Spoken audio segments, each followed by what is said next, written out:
Is Nitish clearing the decks with what Rohit just elucidated, Shiv?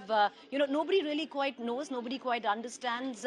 At some level, this would be career harakiri for Nitish Kumar to go back to the BJP. So, in that sense, it really doesn't make sense. But what is it that he has going for himself where the India alliance is concerned? The Congress, Shiv, has always been very worried about Nitish Kumar. Uh, you know, um, with some of the leaders from the Congress off record would tell me that of everyone from the India alliance, they are most worried about Nitish Kumar because they feel he's, paddling away underneath the waters furiously. And one of the main reasons why the Congress itself mooted. Now, who wanted the convenership for Nitish Kumar? It was the Congress party. Because, I'll tell you, one of the top leaders of the Congress told me, Maulvi Saab ko naraz kyun karna, ek salam ki baat hai. So basically, it was the Congress that wanted that he at least be given convener at the earliest. That somewhere down the line it binds him to this alliance and he cannot really pull himself away from it. At that point of time, it was the likes of Mamta Banerjee who had dug in their heels and says, make Mr. Kharge as the prime ministerial face and you can continue making Nitish Kumar the convener. But that Yeah. didn't quite happen, and that's why what we see today take place is taking place, Shiv. Nitish Kumar has been an insecure leader. What went down with Lallan Singh in the past hasn't come back for the first time. It's happened before. Every time he's felt insecure, he removes that leadership and he takes control of the party.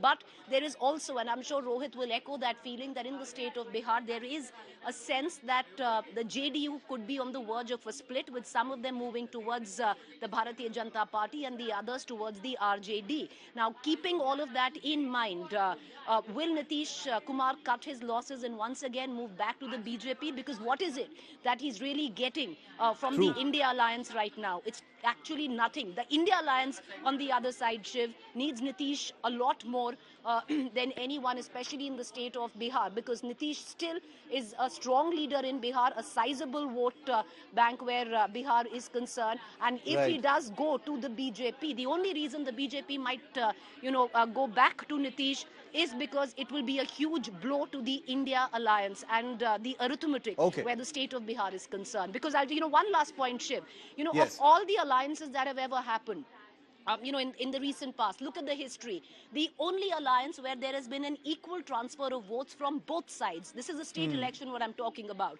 has been when the RJD and the JDU came together. Because Right.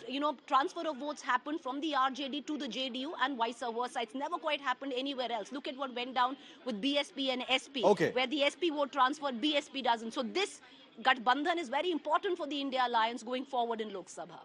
Very, very interesting. So the stakes are hugely high, but ultimately it'll come down to the BJP as well. It's not just Nitish's decision. Poulomi, in those pointers you gave us, it's clear the importance of Nitish. He can't be ignored or wished away. He's here to stay as far as this election is concerned. Amit Shah has kind of kept the door half open as per our reports. Rohit just mentioned that as well. What are you hearing from within the BJP? Is Nitish headed back? Well, the BJP, of course, is watching very closely what's happening in the Mahagathbandhan. They're also watching all the developments as far as Nitish is concerned, the noises that he seems to be making, sometimes quite literally. If you remember the last instance of the India bloc meeting where he snubbed T.R. Balu of the DMK, when he sought a translation of what Nitish was saying for Mr. M.K. Stalin in English, and he said, "This is Bharat, please, listen to what I'm saying. This is in Hindi, you should know it." So clearly, he's been miffed. He's been feeling sidelined for a while. He's been making all of these noises. Of course, Rohit listed some of those out, including, of course, the announcement coming from the center through the Rashtrapati Bhavan that indeed, the Bharat Ratna is to be conferred posthumously on Jannayak Karpuri Thakur yesterday. And Nitish saying that the Congress, did not do so without, of course, naming the Congress, saying that, I made several such demands, but clearly nobody listened until yesterday. But within the BJP, Shiv, not many are very comfortable. They've been pressing the senior leadership, saying, don't again fall for this opportunist. Let us, contest this election on our own might and strength. We're doing well. We've built a ground in Bihar, and we need to capitalize on the same every time. We do not need an alliance with the JDU, and especially with someone who can't be trusted to be with us 5 days later. So that is the sense within the BJP rank and file as far as the state of Bihar is concerned. So Okay. the senior leadership will have to take that into account as well, even if Amit Shah may have made a small noise Yes. in the recent past where he Important did point. say that he's going to keep the door half ajar for any possibility of a proposal coming from the JDU's way.